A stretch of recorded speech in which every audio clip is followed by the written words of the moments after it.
The parents, especially fathers, should be good and protect their children. But not for Josef Fritzl. Instead of protecting his princess, he locked her up. This is a sad story of Elisabeth Fritzl, a girl who was tortured and raped before giving birth to 7 children over 24 years. August 28, 1984, 18-year-old Elisabeth Fritzl went missing.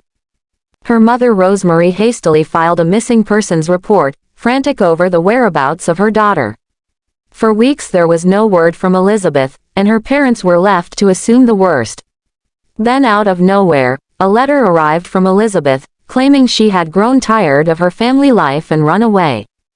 Her father Joseph told the policeman who came to the house that he had no idea where she would go, but that she likely joined a religious cult, something she had talked previously about doing. In fact, Joseph knew where her daughter was.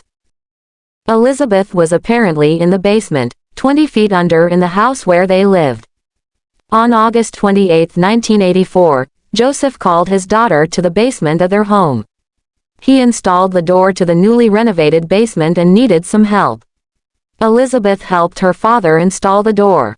Suddenly, Joseph swung the door, and Elisabeth was pushed and fell into the room. For 24 years, all Elisabeth could see was just a dirty basement. Her father lied to her mother and the police about Elisabeth's disappearance. However, the police investigation found a dead end until the disappearance of Elisabeth was no longer the view of the world community.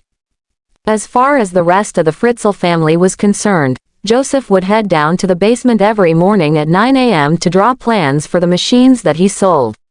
Occasionally, he would spend the night, but his wife wouldn't worry. Her husband was a hard-working man and was thoroughly dedicated to his career.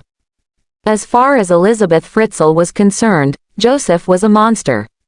At the minimum, he would visit her in the basement 3 times a week.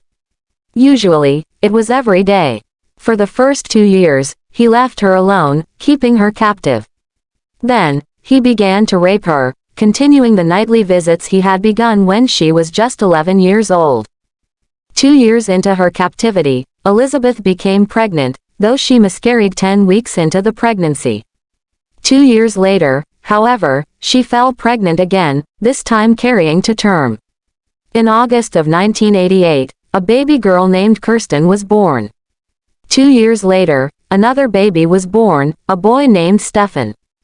Over the next 24 years, Elisabeth Fritzl would give birth to 5 more children.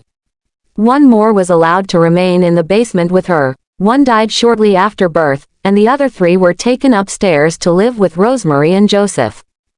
In order to conceal what he was doing from Rosemary, he staged elaborate discoveries of the children, often involving placing them on bushes near the home or on the doorstep. Each time, the child would be swaddled neatly and accompanied with a note allegedly written by Elisabeth, claiming that she couldn't take care of the baby and was leaving it with her parents for safekeeping.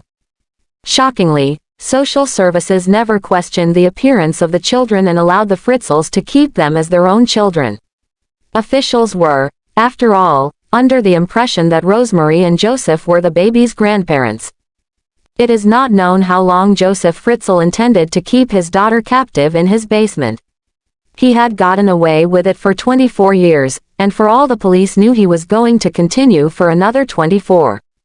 However, in 2008, one of the children in the cellar fell ill.